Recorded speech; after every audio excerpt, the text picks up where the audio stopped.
Di tengah malam yang sunyi, Sari berdiri di depan cermin, matanya kosong, tak dapat melihat dunia di sekitarnya.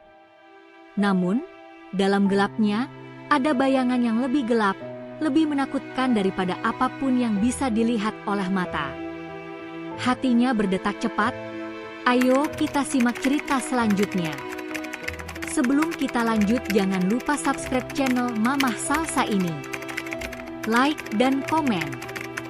Terima kasih semuanya. Mari kita simak bersama-sama kelanjutannya. Hari itu, udara terasa sejuk di halaman rumah besar milik keluarga Andi. Sari, wanita muda yang buta, duduk di bangku taman. Dengan tongkat di tangan, ia mencoba menikmati keheningan malam. Tak lama, langkah pelan terdengar mendekat. Sari mengangkat wajahnya, tahu itu adalah suara Pak Budi, ayah mertuanya. Pak Budi tersenyum, duduk di sebelahnya. "Sari, kamu baik-baik saja?" tanya Pak Budi dengan suara lembut, khas seorang pria yang sudah tua, namun penuh kasih sayang. Sari mengangguk pelan. "Saya baik, Pak Budi. Hanya terkadang, saya merasa sedikit kesepian." Pak Budi menghela napas. "Kamu tak perlu merasa kesepian. Di sini, semua orang peduli padamu." Sari merasakan ketulusan dalam suara Pak Budi. Ia merasa nyaman berbicara dengannya. Sejak awal pernikahannya dengan Andi, Sari sudah merasakan kehangatan keluarga ini. Namun, kehangatan Pak Budi terasa berbeda. Tak ada yang menganggapnya sebagai seorang yang terbatas karena kekurangannya. "Sari," kata Pak Budi lagi, "kamu tahu, saya sering berpikir betapa beruntungnya keluarga kami memiliki kamu. Kamu kuat, meskipun hidup memberimu banyak tantangan." Sari tersenyum tipis. "Saya hanya mencoba bertahan, Pak. Saya ingin menjadi istri yang baik untuk Andi." Pak Budi mengangguk, matanya menatap jauh ke depan. "Andi sangat mencintaimu. Dia sangat bangga memiliki kamu. Tapi aku juga ingin kamu tahu, aku di sini untukmu. Tidak hanya sebagai ayah mertua, tapi juga sebagai seseorang yang bisa kamu percayai." Ada sesuatu dalam kata-kata Pak Budi yang membuat hati Sari berdebar. Meskipun ia tak bisa melihat, Sari merasakan ada ketulusan yang dalam setiap perkataan Pak Budi. Perasaan aneh muncul dalam dirinya, sesuatu yang ia tak tahu bagaimana cara menjelaskannya.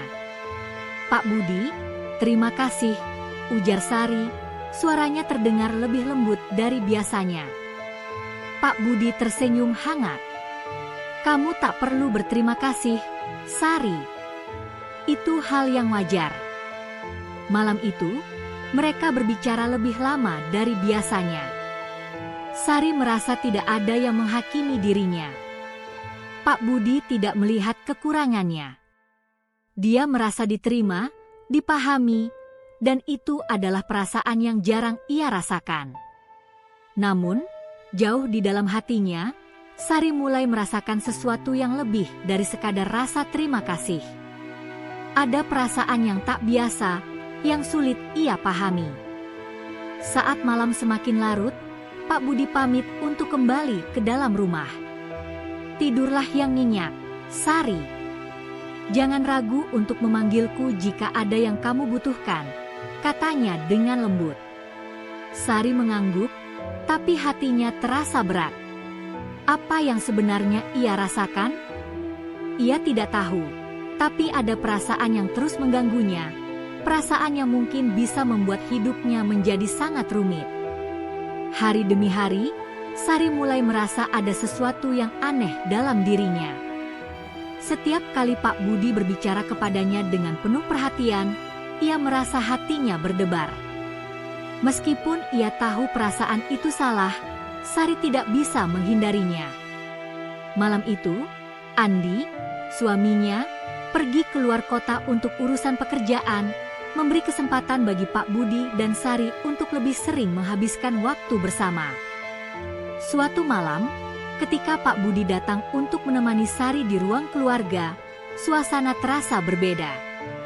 Mereka duduk berdua di sofa, menikmati secangkir teh hangat. Sari, Pak Budi memulai percakapan. Aku tahu Andi sedang sibuk, tapi aku ingin kamu tahu, kamu bisa mengandalkan aku kapan saja. Kamu tidak perlu merasa sendirian. Sari tersenyum tipis, merasa nyaman dengan kata-kata Pak Budi. Terima kasih, Pak Budi. Saya memang merasa sedikit kesepian. Andi sering keluar kota. Pak Budi menatap Sari dengan penuh perhatian. Aku mengerti. Tapi kamu harus tahu, aku di sini selalu ada untukmu. Kamu tidak pernah sendiri. Sari terdiam sejenak. Kata-kata Pak Budi terasa hangat, seakan menembus hatinya. Namun, ia berusaha mengalihkan perhatian, takut perasaan aneh itu semakin berkembang. Saya senang bisa tinggal di sini, Pak. Keluarga ini sangat baik kepada saya. Pak Budi tersenyum. Keluarga kita memang istimewa. Tapi lebih dari itu, aku ingin kamu tahu, kamu bukan hanya menantu. Kamu adalah bagian dari keluarga ini. Sari menunduk, merasa gelisah.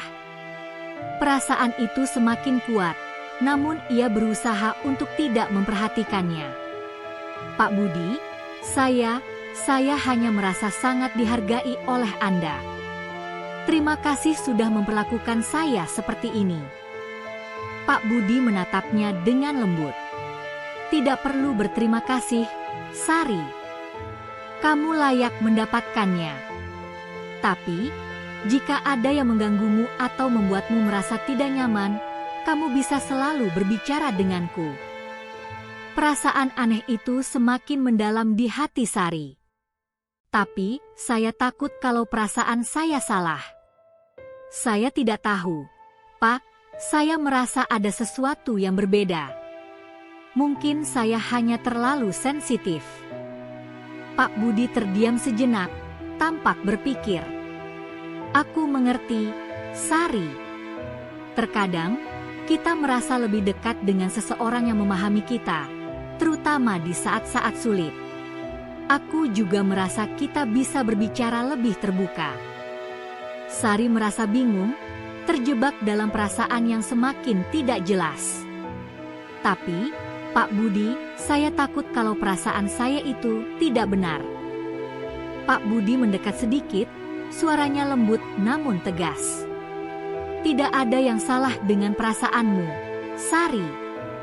Tapi kita harus hati-hati. Kita tidak bisa membiarkan perasaan itu mengganggu apa yang benar. Sari menunduk, merasa bersalah. Ia tahu bahwa apa yang ia rasakan adalah sebuah perasaan yang tidak pantas. Tapi seiring berjalannya waktu, perasaan itu semakin sulit untuk dia abaikan. Suasana hening sejenak. Pak Budi kemudian menyentuh lembut tangan Sari. Jangan khawatir, Sari. Kita akan melaluinya bersama. Namun, bagi Sari, malam itu adalah awal dari sebuah kebingungannya. Perasaan yang muncul dalam dirinya semakin tidak terkontrol. Ia merasa terperangkap antara rasa terima kasih yang mendalam kepada Pak Budi dan perasaan yang semakin menyakitkan dalam hati. Beberapa minggu setelah perasaan terlarang itu tumbuh dalam dirinya, Sari semakin merasa terjebak. Hubungannya dengan Pak Budi semakin intens, meskipun tidak ada yang secara terang-terangan mengungkapkan perasaan mereka. Namun, dalam hati Sari, ketegangan itu semakin sulit ditahan. Suatu malam, Andi kembali terlambat pulang, memberikan kesempatan bagi Sari dan Pak Budi untuk berbicara lebih lama. Sari merasa cemas, namun tak bisa menahan dirinya untuk mencari kenyamanan dalam percakapan mereka. Pak Budi duduk di kursi dekat meja makan, sementara Sari duduk di sebelahnya. "Sari, kamu terlihat gelisah akhir-akhir ini," kata Pak Budi dengan suara lembut, memperhatikan Sari yang terlihat lebih cemas dari biasanya.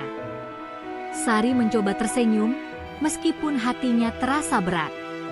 "Saya hanya merasa bingung, Pak. Semua ini terasa sangat rumit."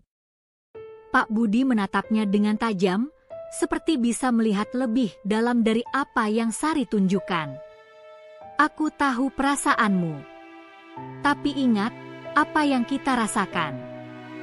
Itu salah, bukan?" Sari memotong dengan suara pelan. "Saya tahu itu tidak benar, Pak Budi. Tapi saya tidak bisa menahan perasaan saya." Pak Budi terdiam beberapa detik, kemudian menghela napas. "Sari, aku juga merasakannya. Aku tahu ini tidak mudah. Tetapi kita harus hati-hati, sangat hati-hati. Tidak ada yang lebih penting dari menjaga keluarga ini."